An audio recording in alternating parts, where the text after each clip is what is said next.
Broadcasting from the business capital of the world, this is the Podcast Business News Network.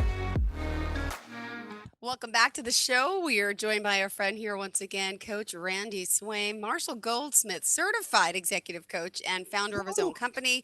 Again, we're here with him live on the Zoomcast and podcast of Coaching for Relevance. Welcome back today. How are you? Good. How you doing? Glad to be here as always. Doing well. How's life been? It's been a while since we spoke. We've known each other for quite some time. Yeah. You really got a lot going on your plate. Fill us in. Tell us a Yeah. little bit about what you do before we begin today. Okay. Well, as you said, I'm a Marshall Goldsmith executive coach. My whole passion and focus is bringing freedom to potential and those across my path. And that encompasses a lot of different areas, and that's kind of cool. And but in addition to that, I'm as I think you kind of have an insight on that, I've got my it sounds like my 78-minute television documentary on my story is probably going to be published this summer. It sounds like once they get all the little editing done and everything. And also probably around June, I've got my autobiography that it sounds like I was told a few days ago that they've got a publisher that wants to publish my autobiography. So a lot going on with the airport and with just, helping people and coaching people and all that. And all this busy time, but you know what? That's good. Oh, wow. Amazing. Well, welcome back here with us, joining us today. Always a pleasure to have you here. And also want to point out if someone does have any questions for you today as we speak, please feel free to reach out, give a call in the lines. We're going to open them in just 5 minutes. Again, the number, it's a new number, 631-205-6605, 631-205-6605. If you have any questions about anything, right? I mean, as a coach, everything's open, right? There you go. Just don't ask me what 29 divided by something is. Yeah, I got to get a calculator for that. Got to have some fun. Oh, wow. All right. Well, what did you have in mind for our listeners and audience today? Well, one thing I was just going to kind of throw out on this a little bit too is in leading in a challenging environment, the VUCA environment that we always talk about, the variable, uncertain, changing, and adaptive environment, which is today's world, let's face it, kind of thing. And I'll just kind of tell one or two quick stories. And the thing I'll just kind of leave with people for today is to what extent when you're working with your people, when something doesn't go well, or maybe they fail at one little thing, guess what? We all can at some point. That's part of the process of growth sometimes. When you sense that, or when you see that, how do you truly respond? What does your team member experience and feel from you when you're interacting with them? Because so often I've seen people that are instructors that just sit there and say, well, you should have done this, you should have done this. And you know what? That doesn't help it. And I had to actually fail one pilot on a check ride a couple of days ago. Won't say any specifics on it or anything like that. But there was one point when they were single engine and did a missed approach, and they ended up stalling the airplane just because of some things where they were thinking maybe not on the critical point at the point of attack. But what was interesting is after it was all done, one of the things that I mentioned, that I said, listen, don't take anything away from there that's not here. And I said, if you need somebody to fly with you, you let me know, I'll fly with you. It was just a critical mistake, and it's something you can learn from. And I'm also thinking in terms of one thing that a friend of mine that was a retired Navy guy, and I actually trained pilots in the airplane at his facility down at Lancaster Airport. This was years ago, actually about 25 years ago, probably, kind of thing. And good man, good friend. And the way he ended up giving his life, there was a flight that was going down to, I heard on the news that I saw the little picture of his facility on the news, and I went, oh, so I turned the volume up. And they were talking about him because he was in an airplane. He was in the right seat. And of course, he's an instructor. He's an experienced guy. And the guy that was in the left seat, they were flying and they had an engine issue and they were going into a small airport to get it taken care of. But what happened is, because of the situation that developed, the guy in the left seat started to go around, and my friend knew that you don't want to get too slow, because you go below what's called maneuvering speed, which is the slowest speed at which the airplane can actually maneuver, kind of thing. And he and that's just a short way of saying it, but he kind of said, no, even if you have to go long on this, that's the safest option. And so he did, but then the guy panicked again, and he pulled the nose up, and the airplane did this, and it went in a big roll like this and crashed. And the two passengers that were in the back did not perish, but the two guys in the front did. Ah, And that's what the news article was about. But my point is, how do you truly, when people can make a mistake, people on your team can make a mistake as part of their growth, how do you truly handle that? yeah. And like I said, I told the pilot that I worked with on that, I said, I want you to understand, if your company calls me and asks me, I'm going to tell them you're going to be an asset for the company, because I see you got the Uh-huh. skills. Did you make one critical, error there at one point? Yeah. Mm-hmm. But you know what? And I said, just to make you comfortable, I kind of jokingly said the little line from Top Gun, where the instructor looked at Maverick, said, Maverick, you're going to get your Wizzo when you get to the ship, and if you don't, give me a call, I'll fly with you, Oh kind of my thing. gosh. And that's what I told this pilot. I said, yeah, if your company calls, I'll tell them I'd fly with you any day, and I would. And I said, was there a critical error made? Yeah.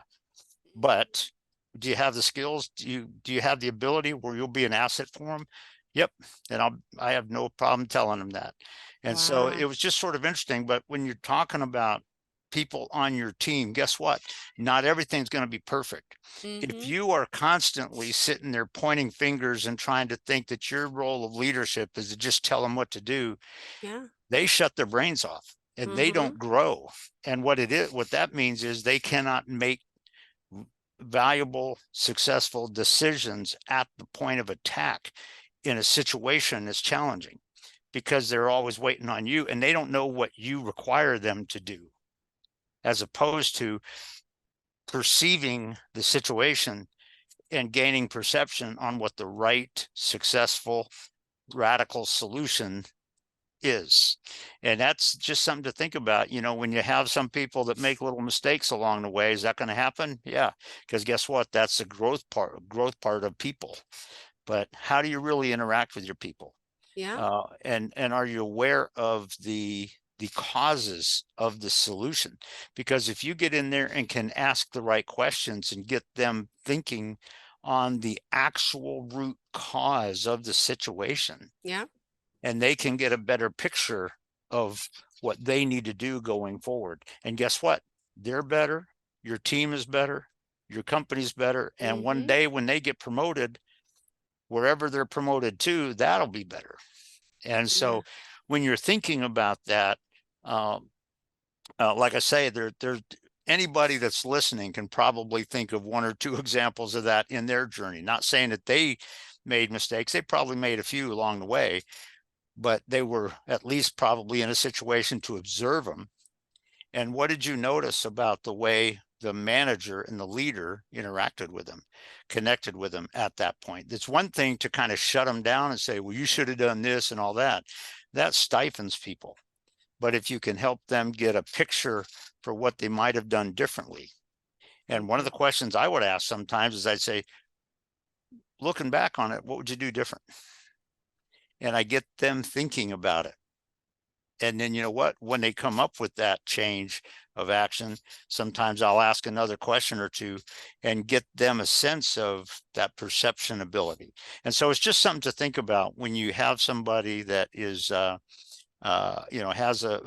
a decision that they perhaps didn't make well, or they didn't make it as successful as everybody would have liked it to be.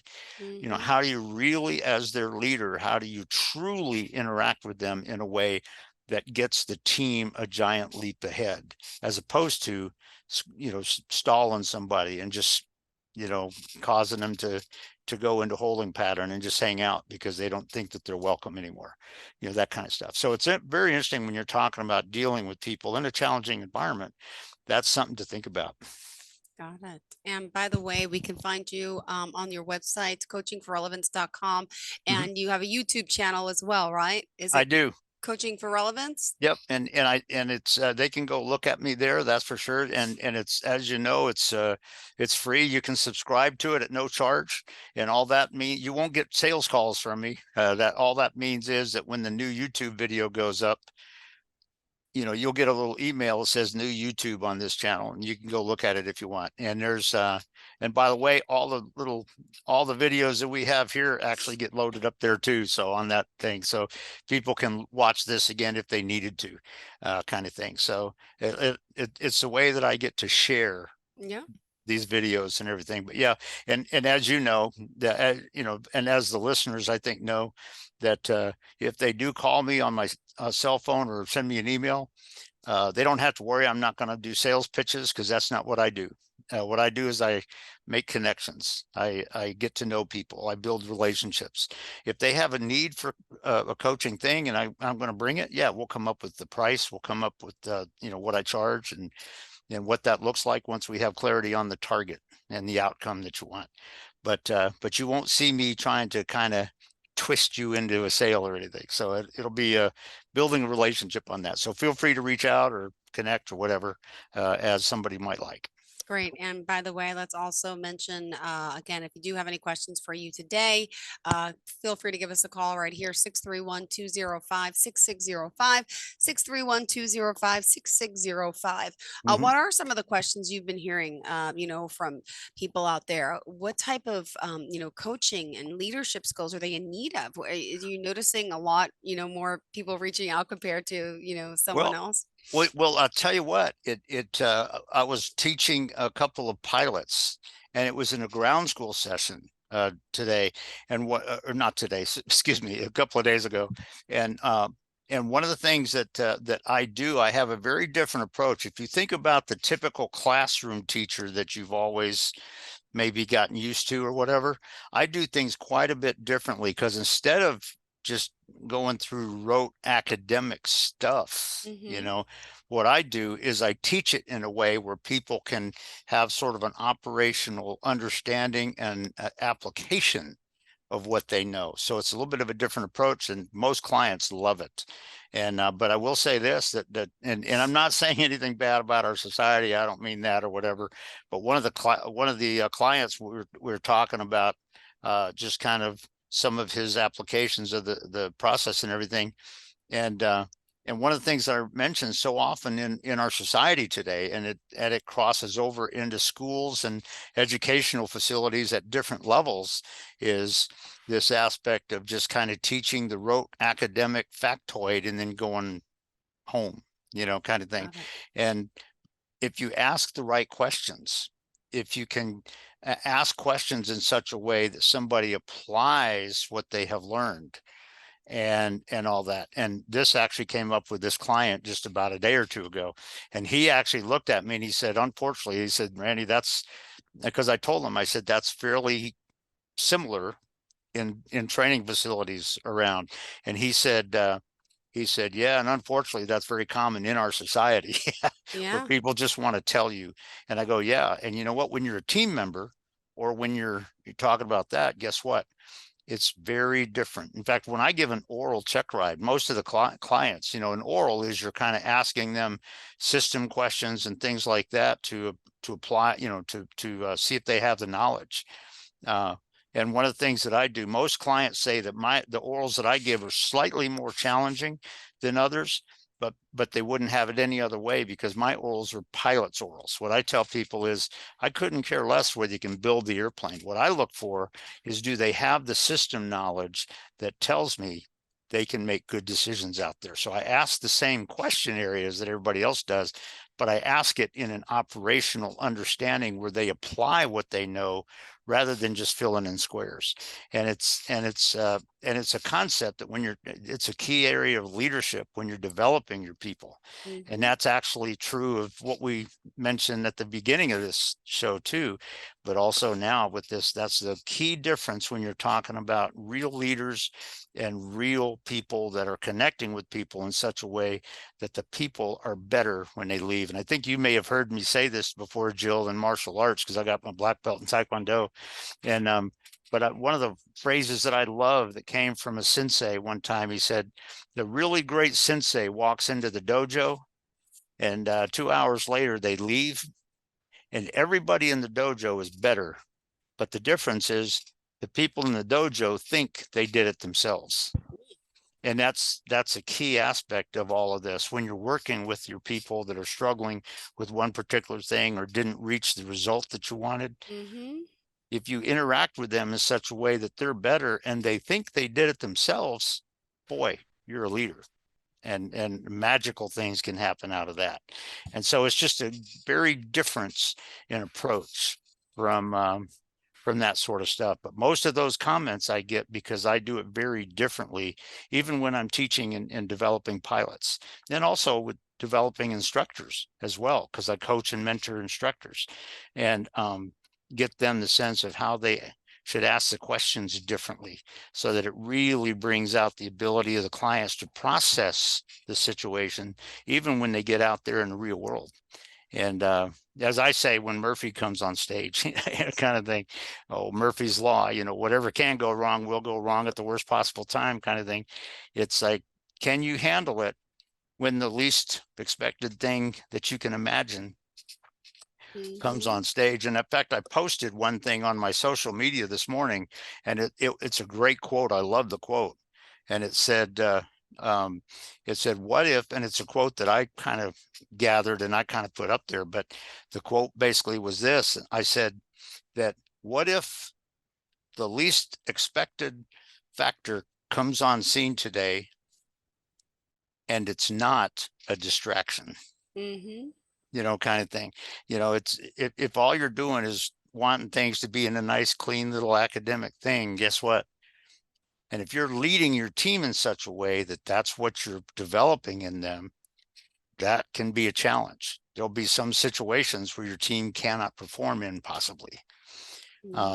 And so it's that aspect. All of this is sort of tied together, but it's a key aspect of true leadership when you're trying to really maximize and release the maximum potential of your team and the people in it. And guess what? You might, if somebody really grows to the point where they get promoted in the company, guess what? The company's better. True. And because they'll be passing it down. So just some of those aspects about it, when you think about it, some of the solutions are crazy. And guess what? A lot of the factors that come on scene in today's world are not what you'd expect. Oh, my goodness. And by the way, hello, welcome to the show. You're live on the line. Who's this?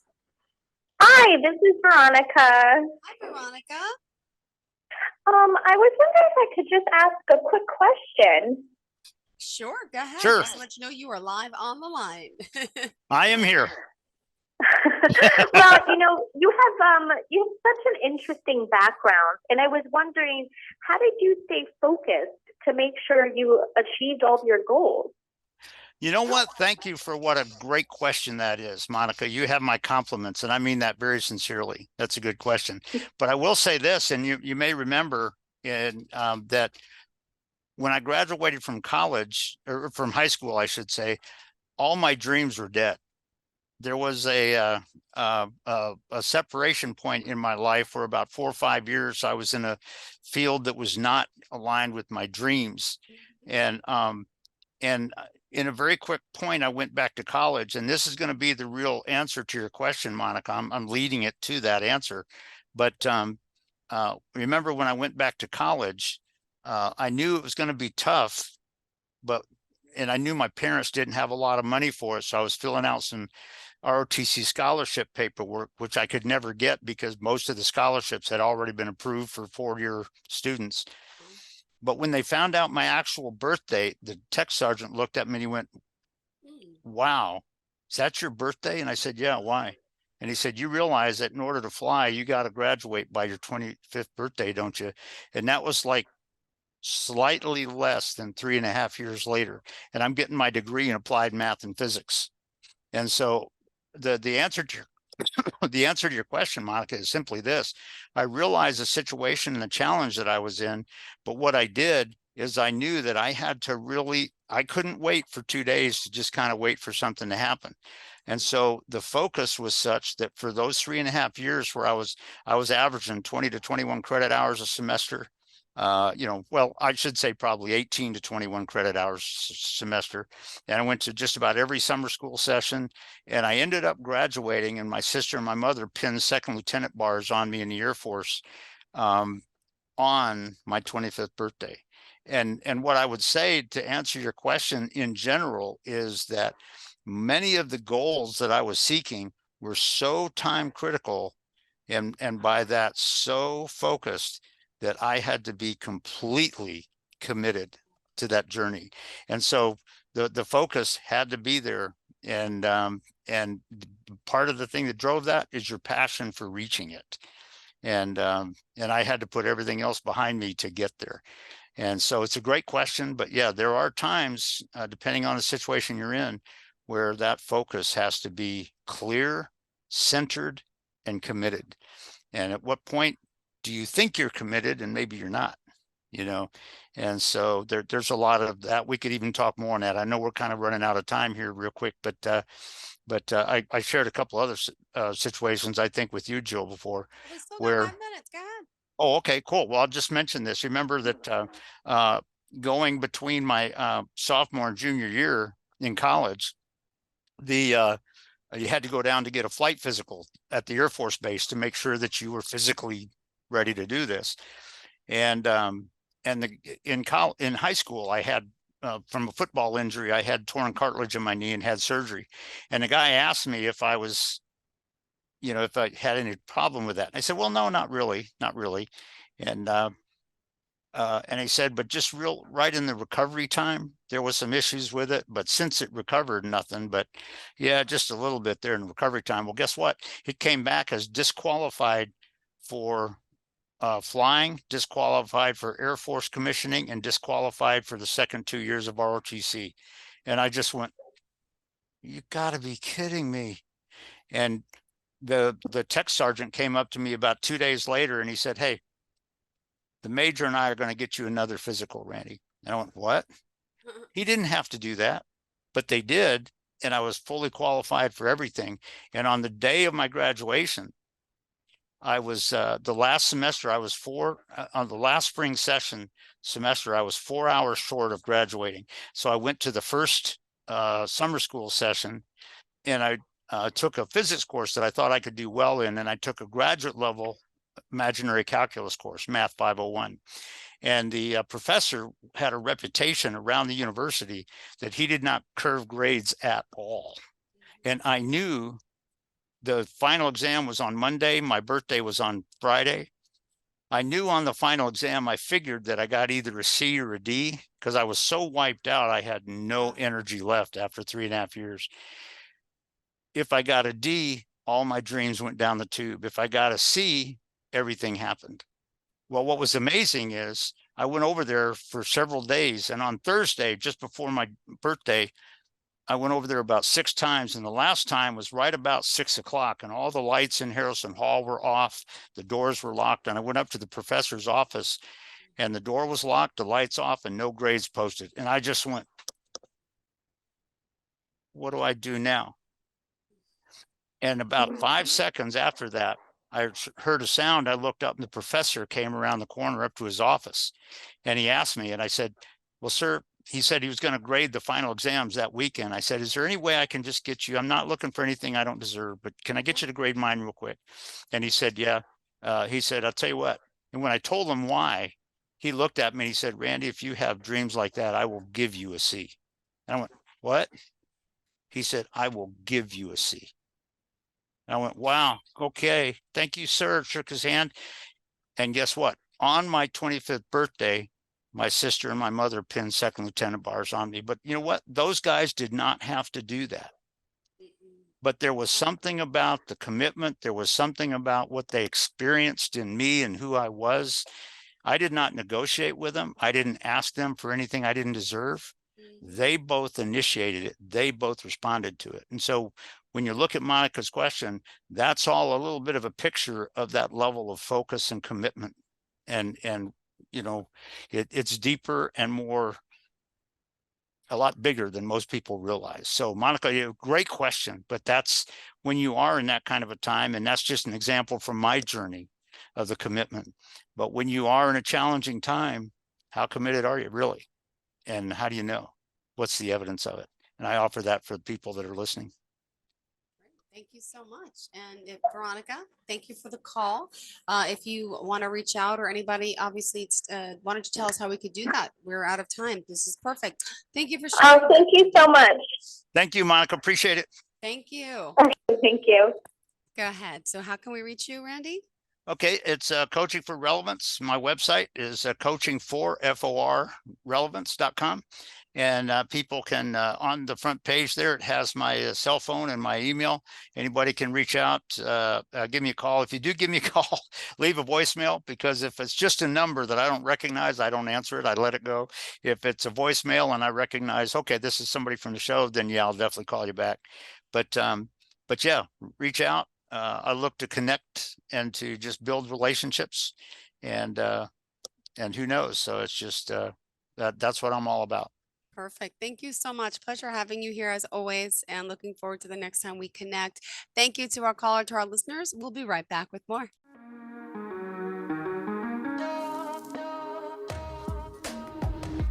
Broadcasting from the business capital of the world, this is the Podcast Business News Network.